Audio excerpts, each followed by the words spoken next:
Good evening. Some of you may not remember back in the time when the mob and organized crime had a very influential role in the music industry. From distribution and radio airplay, the mob, through what was known as the network at the time, controlled what was played in a great deal of situations and the mainstream radio throughout the US, Canada, the UK, and other regions. In the United States, when they brought in the RICO Act, they were going after organized crime and mobsters, but it also took aim at the music industry. It was said that more money was being paid to the network in order to bribe radio station executives and music directors to put songs on the air than what was being spent on artists, traditional marketing, advertising, and so forth combined. One of the major record labels had a shake-up at the top. A new president and executive came in and refused to pay the network rep that was responsible for the Pacific Northwest and California. It was said that without paying these areas or the representatives in those areas of the network, you wouldn't get airplay. You would not chart and you would not make money and fans. Increasing a fan base, of course, was very essential to your success back then. You didn't have money coming from streaming online, YouTube, Snapchat, Instagram, and all of that.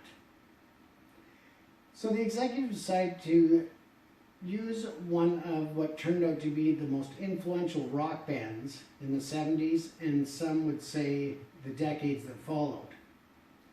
He refused to pay the Pacific Northwest and California rep the money to bribe and blackmail and get the music on the radio stations in that territory, in that area. Throughout the rest of the country and the world, in fact, the album was charting #1 and in the top 10 in other regions. Concerts were selling out, merchandise was selling at record paces, except in California and the Pacific Northwest. Once the record label executive released funds to the network reps that were involved in those areas, within a very short time of a couple of days, that album was charting #1 in those markets as well. When the RICO Act came in, it basically eliminated the network, and the radio stations, as well as the music industry and the record labels, had to change the way that they were distributing, marketing, and handling the business profile and the business aspects of the industry.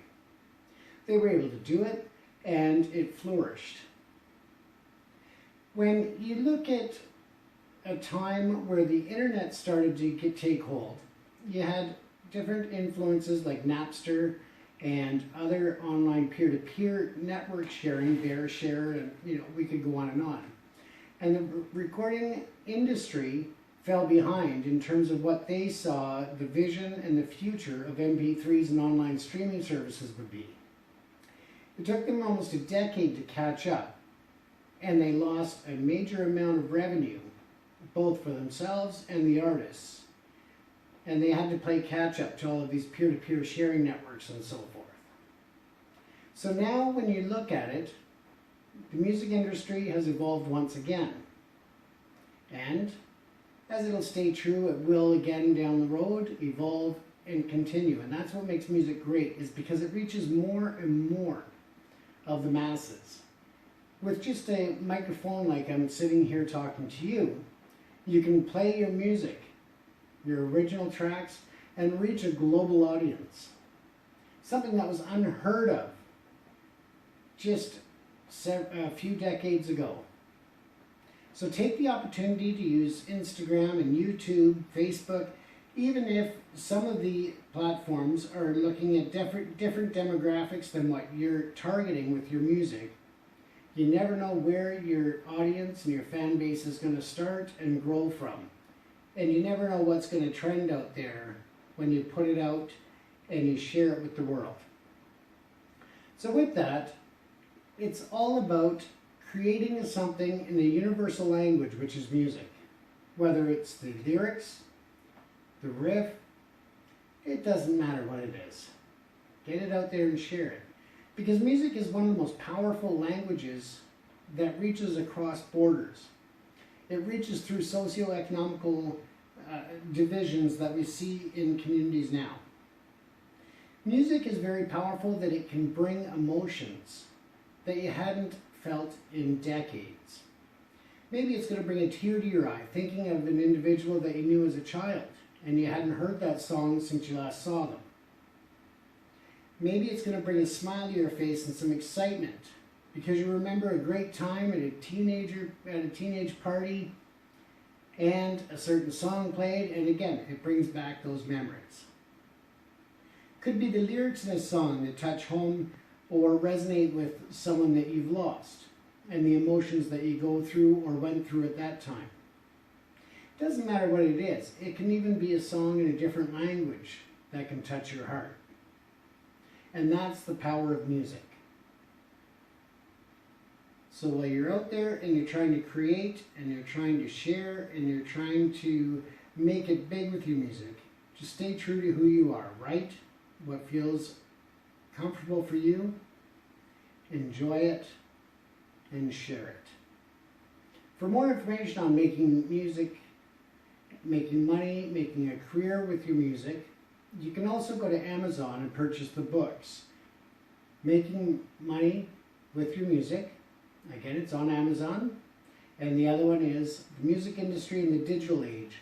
Discusses how you can take opportunities online with social media and other platforms, in addition to how the music industry has evolved and some great information about the music industry in the past. Feel free to enjoy it, because others will enjoy the music if you share it. If you have any questions, feel free to email me through James W. Cousineau, C-O-U-S-I-N-E-A-U @gmail.com, and feel free to share some of your links, whether it's a new track you've cut, a video you're putting out there on YouTube, whatever the case may be.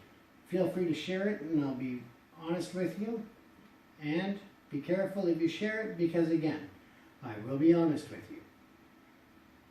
I believe it was Reba McEntire that once said, your songs are like your babies. Sometimes it takes a total stranger to tell you how ugly they really are. But it doesn't mean you give up. It means that you go back to the drawing board. Just because one song may not work, it doesn't mean that it has to be scrapped. It may just need some fine-tuning or tweaking. If your passion is music, don't let anybody tell you you can't do it. Just do what's right for you and enjoy it and share it, and hopefully you'll get the response you're looking for, or you will learn something about yourself and the music to make yourself better as an artist, as an individual, and as a human being. Good luck.